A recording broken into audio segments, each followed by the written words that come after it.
Take two. Welcome back, Truth Seeker. I just made this video. When I saved it, it crashed and became corrupted, and I could not fix the file. And that has happened before. It's pretty rare. So I'm hoping this one works, because the last video I was feeling like was one of the best I ever made. So anyhow, this past Wednesday, had a caller call into my radio program. Great caller from New York. He read this article from the publication The Forward, which is a Jewish publication. And the article was published July 11th, 2017, a little more than a year ago. It's called The Secret Jewish History of 7/11. And notice the author, Seth Rogovoy. I've taught about this since I began teaching in 2013. If you take an article and you see what the main emphasis is in the article and you get the gematria of that main part of the story, that numerical value often syncs up with the author's name of the article, showing that the mainstream media is truly coding out their stories in that great a detail. They're picking the right author to write about the certain story where the author's name gematria matches the gematria of the key element of the story. And look at the surname here, Rogovoy. In gematria, using the most simple cipher, the alphabetic order, Rogovoy sums to 117. And he's writing about 7/11. Clearly a 7 and 11 in that name. But there's more. In the base ciphers, Seth Rogovoy sums to 47. So does 7/11. Both 47. And remember, this is a very special number from Hebrew gematria. In Hebrew, the name for God from the Old Testament, Elohim, sums to 47. The nation of Israel was recognized as a nation in 1947 by the United Nations. In the numbers 7 and 11, you can also pull a 4 out of there. The difference between 7 and 11 is 4. The fourth book of the Bible is Numbers. 7 gains its significance from the beginning of the Bible, Genesis. God creates the world in 7 days. The final book of the Bible, which is the 66th book, connects to 11. If you add 1 through 11 together, it equals 66. Revelation, the 66th book, the name Revelation with the alphabetic order sums to 121, which has a square root of 11. 4, 7, 11. Very special numbers. For another hidden number in 7/11, 7 plus 11 is 18. The numerology of 18 is 9. 9 is the glue in numerology. If you add 9 to any number, for example, 1 plus 9 is 10. The numerology of 10 is 1 plus 0 is 1. If you add 9 to any number, the number you add it to will keep its numerology. For example, 2. If you add 9 to 2, it becomes 11. The numerology of 11 is 1 plus 1 is 2. If you add 9 to 3, 3 becomes 12. The numerology of 12 is 3. If you add 9 to 5,846, adding that 9 more is not going to change the numerology of 5,846. It's going to have the same numerology. It's always going to break down to the same single-digit number.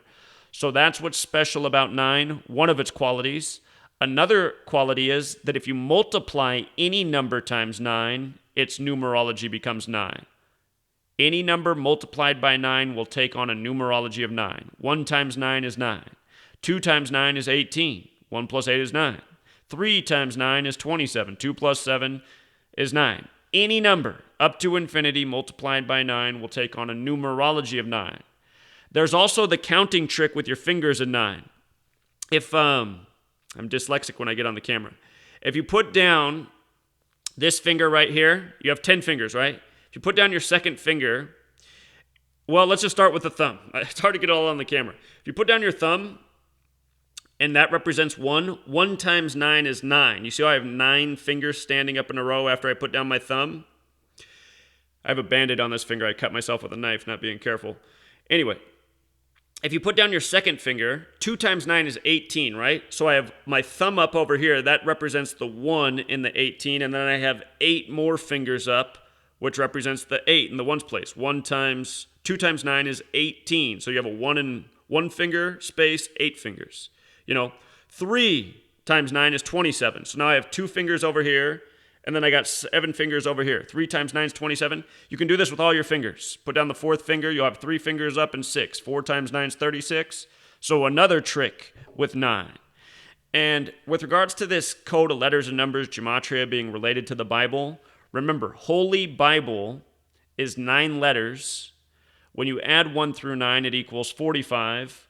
Holy Bible in Gematria sums to 45 in 2 of the 4 base ciphers, forwards and backwards with the rules of numerology. And that makes sense because numerology is focused on the digits 1 through 9. The Bible's full of numerology when you know this code, which is secret Jewish knowledge. So, 47, 4 plus 7, 11. With regards to 7 and 4, remember 7's the 4th prime number. The divisors of 4 sum to 7. All of this secretly encoded in 711. And this article about the secret from Rogovoy, 11.7 himself. Now look in the 4 base ciphers, 711 and Seth Rogovoy. 711's 128, Seth Rogovoy 128.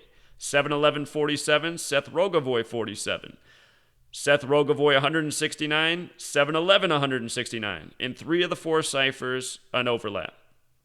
You think he was chosen for a reason to write about this article? The publication that he writes for, or forward, Jewish Fearless since 1897. What's interesting is in 2 of the 4 base ciphers, forward and Zionist are a perfect overlap. And it's these 2 ciphers right here where Holy Bible's 45 forwards and backwards. So here's the entire article. I want to read it because it's so interesting and it's so relevant to what I teach about on this channel. When you walk into your local 7-Eleven today to get your free Slurpee, we're going to talk more about that name Slurpee, this being July 11th or 7-Eleven, or as it is celebrated everywhere, 7-Eleven Day, consider for a moment that the convenience the store brings is based upon Gematria, or the hidden meaning of numbers in Judaism. In my radio show this past Wednesday, where the caller called in and shared this article, another caller called in later and said, hey, in my town, 7-Eleven shuts down every year on September 11th. And what's interesting about that is on the Julian calendar, September was the 7th month.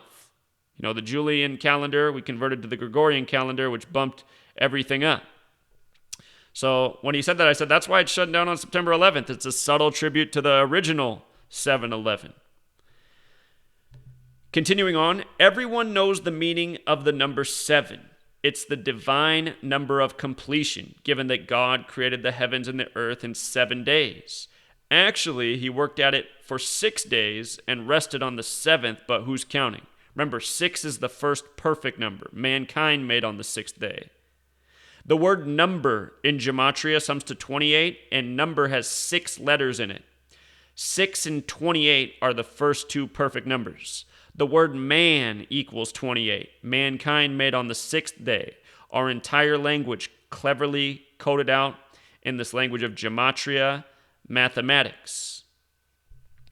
And notice in the first paragraph, he said that 7-Eleven is based on Gematria.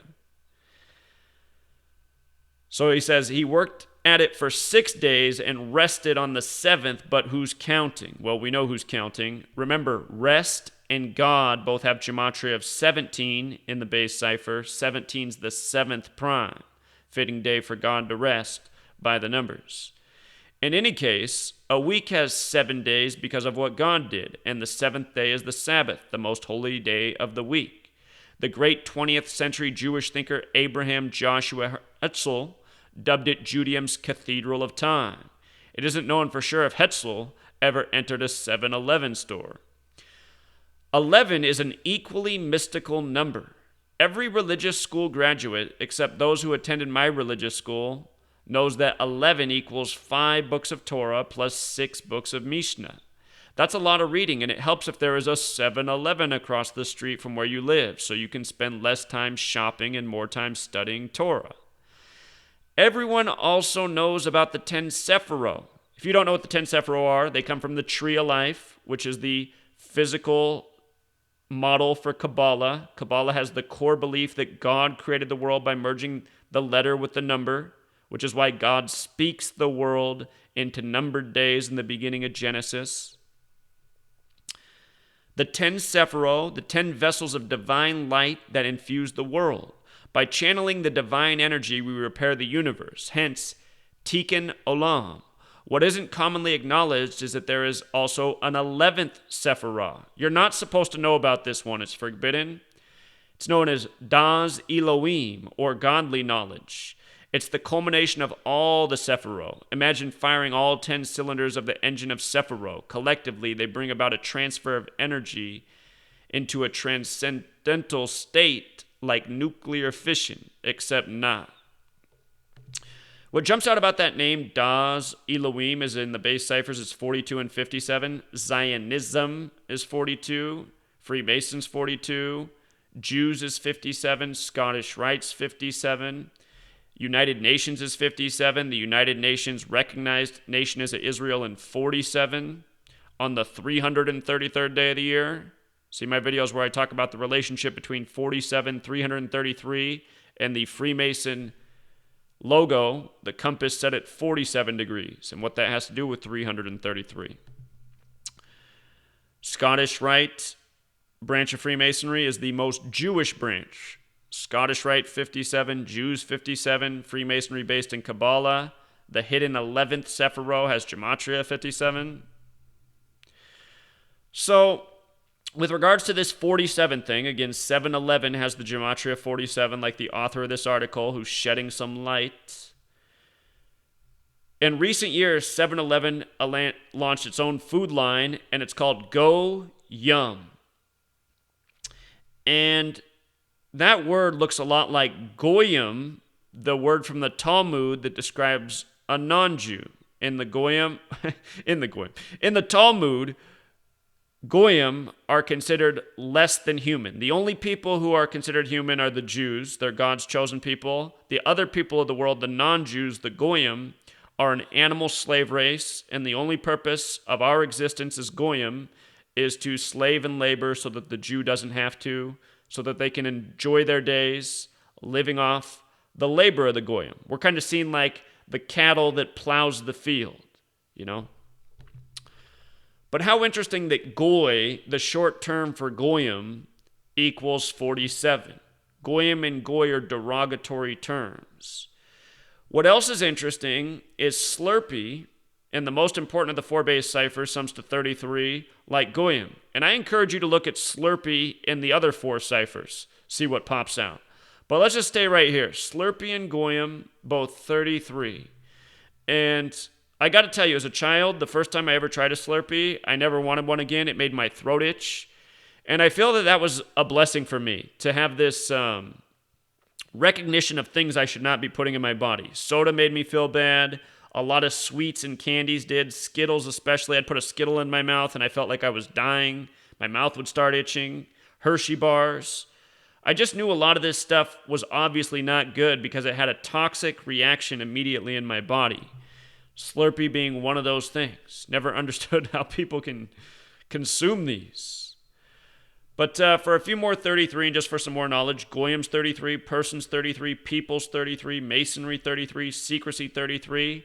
It all goes back to Kundalini and the spiritual belief about the 33 vertebrae in the human body. That's where the fascination and fixation from 33, or where it's derived with Freemasonry, 33.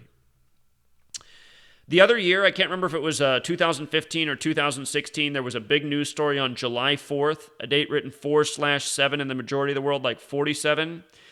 And Google Doodle did this tribute right here. The story was that the Juno probe landed on Jupiter on July 4th. It's either 2016 or 2015. I think it was 2016, but not 100% sure. Look at their Google Doodle tribute. Do you see what they did? This landed on Jupiter. And they made their Google Doodle say Goy, G-O, and then this is supposed to be the Juno probe. That clearly looks like a Y. Jupiter, Goy, Goyim, Goy 47, 4/7, the fourth day of the seventh month. Remember, the Freemason logo, the compass is set at 47 degrees as a tribute to the 47th problem of Euclid about how to establish foundation. Foundation equals 47. Fourth day, seventh month. Now, a little bit more about that July 4th thing in the Jupiter tribute. Holiday equals 74, Jewish equals 74, Masonic 74, English 74, Gematria 74, Independence Day 74. I want to again recommend a film. Go out and find this film. It used to be on Netflix. Not sure if it's still there. It's called Four Blood Moons, and it's a pro-Zionist film. A big section of the film is about how the United States of America only exists because of the Jewish people and the Jewish bankers who financed the American Revolutionary War, and the Jewish Freemason Christopher Columbus, who sailed and discovered America.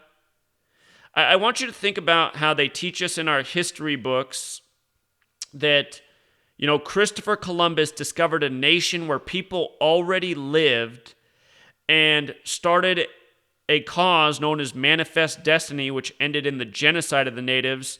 And that's all justified because it was for the pursuit of creating this greatest nation ever, this totally free nation, which we are not. We're free to do as we're told. Where we learn these lies in school, where we're required to be there, or our families can be punished. We can be taken from our parents can be jailed, they can be fined. We're not free. This is a Goyim slave state, the United States of America. We're taught that the genocide of the natives was perfectly kosher.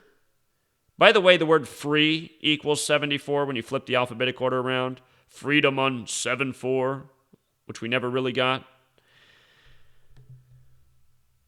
But I just want you to think about things, how we're lied to. Because, and those lies, they go from Christopher Columbus to what happened in World War II. We're taught that the genocide of the natives, which was tens of millions of people, was perfectly okay. But a genocide that there's no historical evidence of is the worst thing that ever happened in history. And I'm talking about the Holocaust. By the way, Holocaust equals 42. So does World War. So does war. The Holocaust supposedly began in 42. Gematria, doing things by the numbers. Freemason 42. Zionism 42. But anyway, I want you to see that if you do this word play and you write out 4th of July, but you write out Jew-lie, I want you to see that it sums to 74. Again, the majority of the founders of this nation were Freemasons. A lot of them were Jewish, working by this code from the beginning. Hidden riddles in our English language. If you think that's coincidental, let's go to the Talmud. In the Talmud, it says 6 million Jews have to die to reclaim Israel. In the United States of America, more than 100 times before World War II even happened, it was printed in papers such as the New York Times that 6 million Jews had died in a far corner of Europe or Russia. Printed over 100 times before World War II began that 6 million Jews had died or were dying. Because in the Talmud, 6 million Jews have to die to reclaim Israel. And also in the Talmud, Baba Kama 113a, Talmud's the same book that says, Jews are God's chosen people and everyone else is a Goyim. Baba Kama 113a says Jews may use lies to circumvent a Gentile, which is the nicer word for Goyim. I want you to see that the United States has Gematria of 113. And I want to take a moment to read a partial list of things that have to do with 113 and lying and dishonesty. Auschwitz 113. Look this up. At Auschwitz, they've changed the plaque several times for the amount of Jews that have died there. Started at 6 million.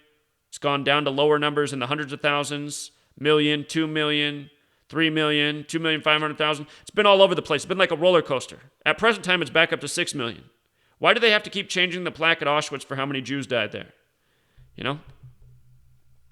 Or how many Jews died in the Holocaust?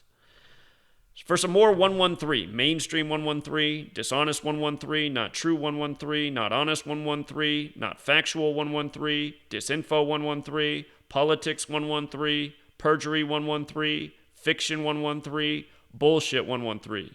For some more 113, infidelities 113, divorces 113. There's even more. The number coded into our language of dishonesty, a number that they put in Hollywood films all the time. They even acknowledge it. So here's the biggest 113 that they bombard on us as children. At the same point when we're learning about how Christopher Columbus discovered the land where people already lived and he started Manifest Destiny to get rid of all these savages so they could set up their great free banker tyrant nation, they also teach us about the Titanic. And the Titanic is a massive lie. Here's your homework. Look up the book Futility, Wreck of the Titan. Came out more than a decade before the Titanic sank. The book's about the largest ship to ever sail, named the Titan, that on its first sail from Europe to America, crossing the Atlantic, hits an iceberg and sinks. What a coincidence. Here's another thing to look up about the Titanic. The boat was owned by J.P. Morgan, the banker. Morgan Chase, his legacy, his bank. He was on that boat, but he got off at the last moment because he felt sick. And who else was on that boat were the 3 richest men in the world. And look this up, it's all true. The 3 richest men in the world died on the Titanic when it sank. And what all 3 of those men had in common is they were all actively fighting the establishment of the Federal Reserve, the bank that is controlled by Jewish bankers to this day. They were all fighting the Federal Reserve, which was in the works at the time, and they all died. And imagine that. The 3 richest men, the men with the power to stop the Federal Reserve and who were actively fighting it, they were all wiped out in an instant by a banker, a Jewish banker. Now, here's the thing. From the date the Titanic began to sink, April 14th, 1912, to the day the Federal Reserve was established, December 22nd, 1913, that was 617 days later. From April 15th, the day it sank, to the day it was established is also a span of 617 days. And what's 617? It's the 113th prime. You see, this was a sick, planned ritual for an ongoing planned agenda. The central bank was something that had been fought against from the establishment of this nation more than 200 years earlier. And it goes to show that the whole ritual of the Titanic, it was all a planned murder ritual to kill the opposition of the Federal Reserve at the time, the only people who could possibly fight against it. You know, take the world's wealth, which these 3 men had. They had more wealth than the rest of the country combined, and they 86'd him. Also, another thing to look up with the Titanic, it had a sister ship which months before was in an accident, and it had massive damage. They brought it back to port. They patched it up. The photos of this ship still exist. Look at the windows of that ship, the sister ship of the Titanic, and look at the boat or the pictures they show you of the Titanic sunk today and compare the windows. They're the exact same ships, which meaning it wasn't the Titanic that sunk. It was the sister ship, which they just switched the name of. They painted Titanic on there, sent it back out, destroyed this ship. You get the insurance money, you get rid of your political opposition to the Federal Reserve, and then you tell children about it in mandatory school for the rest of history that you rule over. You get it? You see what they've done? And they've all done it by their code, straight from the Talmud. You know? Who wants some Go Yum products? Who wants a Slurpee? You know?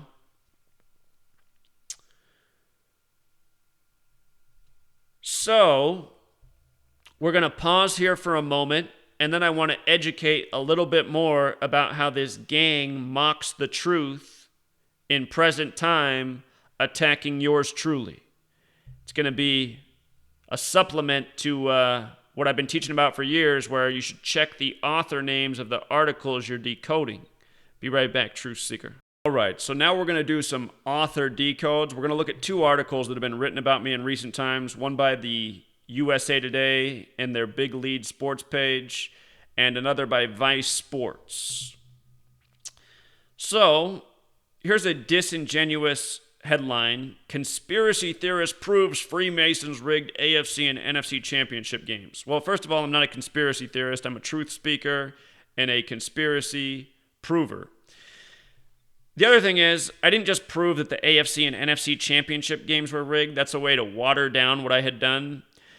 From October of that NFL season, I had explained with clear evidence why the Super Bowl would be the Denver Broncos over the Carolina Panthers, why it was a tribute to the race wars in the headlines that were being waged, why Von Miller would be the MVP of the game, which he was, why there would be a Black Panther tribute, which there was. Beyonce got criticized for dressing up as a Black Panther. I said why the game would be a tribute to Super Bowl 24. The Broncos won with 24 points. John Elway played for the Broncos.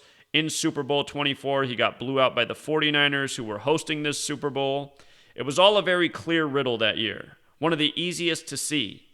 Almost as easy as last year's, where I said why it would be the Eagles and the Patriots in September. So, anyway, this article is written by a man named Ryan Phillips, and we're going to come back to that name. But let's just read a little bit of the article. Folks, I just went down a rabbit hole so deep I don't know if I'll ever find my way out again. I swallowed the red pill and I'm stuck wondering why, oh why didn't I take the blue pill? A man calling himself Zachary K. Hubbard, if that is his real name, put together 4 videos, each lasting almost 15 minutes. And what's interesting to consider is that at the time USA Today wrote this, a number of shills on YouTube were actively saying that Zachary K. Hubbard's not my real name and I'm Jewish and I'm using a false name, which is not true, So interesting how USA Today, picked up on that part there. Just goes to show you, there are agents on YouTube, and they've always been after me. No secret for those of you with eyes to see who follow me. So he writes, put together 4 videos, each lasting almost 15 minutes. Well, back then I could only make videos up to 15 minutes because I had so many strikes on my account. In order to explain how the Freemasons rigged both the AFC and NFC championship games. Using numbers related to Gematria, which is apparently something that exists. See how he puts that? Like he just found out? I guarantee you this guy knows about Gematria, just like the last guy who wrote the 7-Eleven article. So you can do a web search and read this whole article if you want, but I want to come down to the last paragraph. It ends with this. Once you look at all the facts, everything falls into place. Although I do have one beef with Hubbard, well, one beef other than the fact that he believes the Sandy Hook shooting was a hoax and about 47,000 other vile things he has to say on his 2003 style blog. Notice he used 47,000?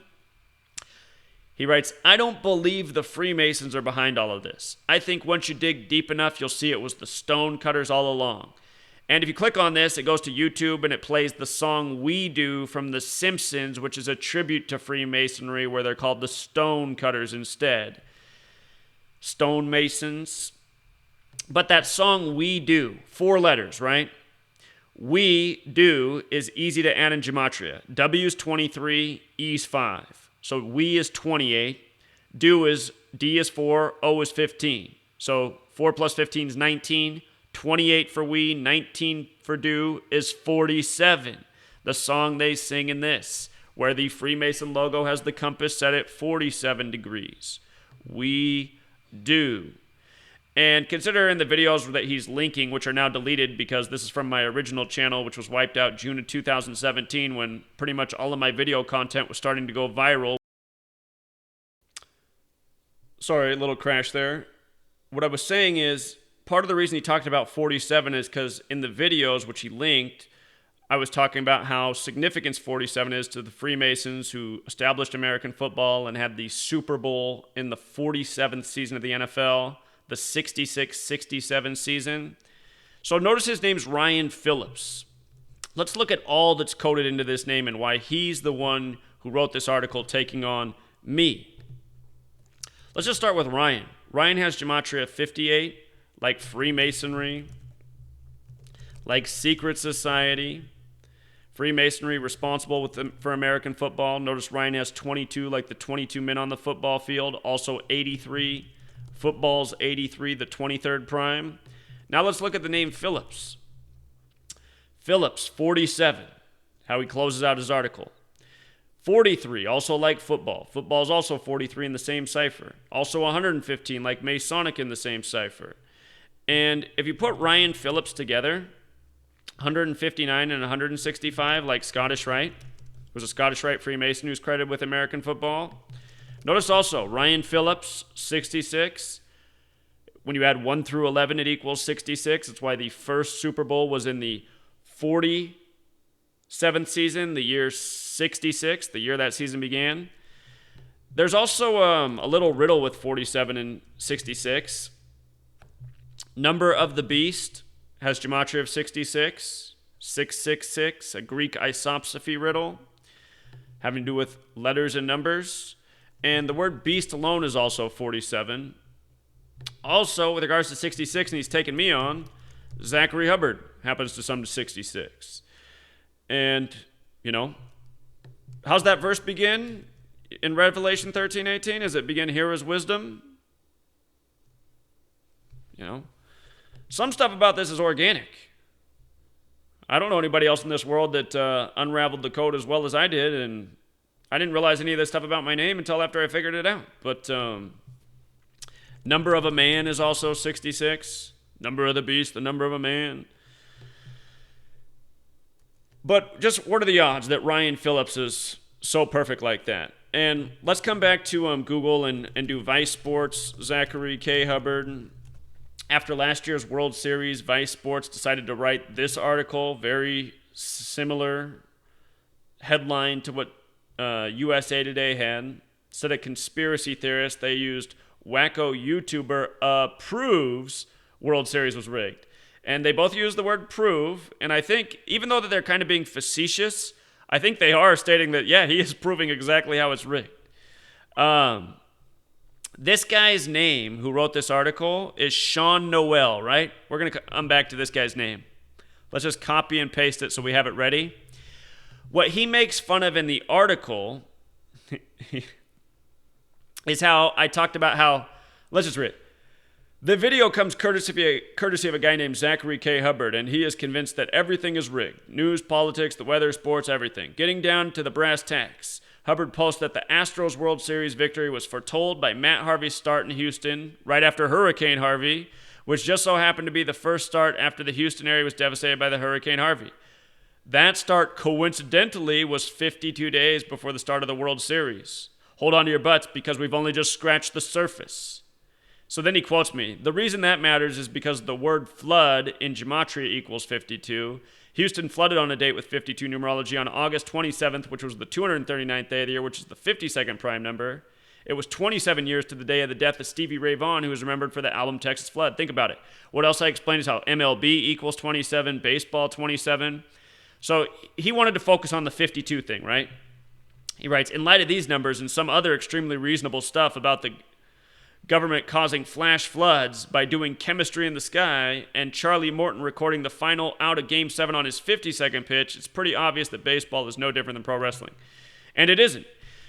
But the point was, if you missed my work last year, I showed 1,000 different ways that the World Series would be the Astros over the Dodgers, the Astros flooded, LA burned, water puts out fires, and I showed how 52 was this huge riddle. It was more than what he just quoted, right? But he's making fun of me and this number, and lo and behold, his name is Sean Newell, right? Sean Newell. What do you think Sean Newell equals while I pull this up here? Do you got a guess? 52. That's what his name equals. How about 38? Like Jew 38, like Kabbalah 38.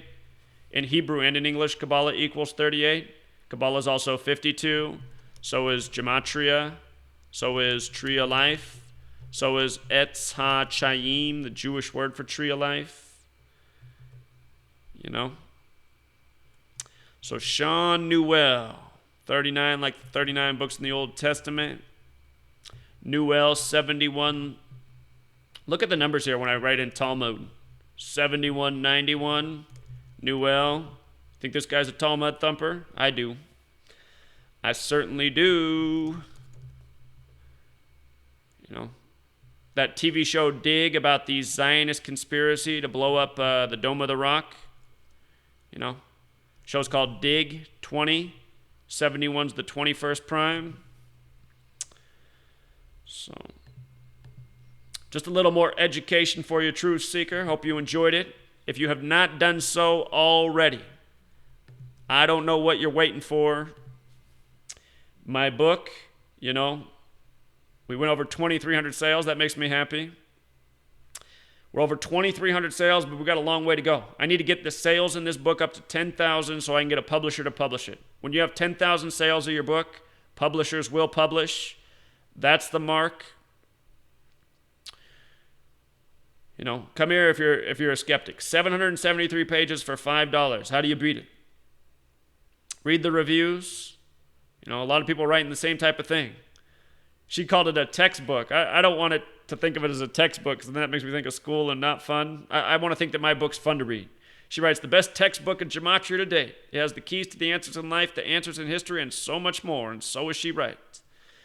Megan writes, the best $5 I ever spent. I was skeptical. I educated myself. I am no longer skeptical. Either we are being manipulated. And after this video, you know, do you think Go Yum products, Slurpee, or Zach found the core language of everything? Either way, everyone needs to be aware of the patterns. And again, there is an organic side to this code. The powers that shouldn't be, the Talmud thumpers, they're exploiting it.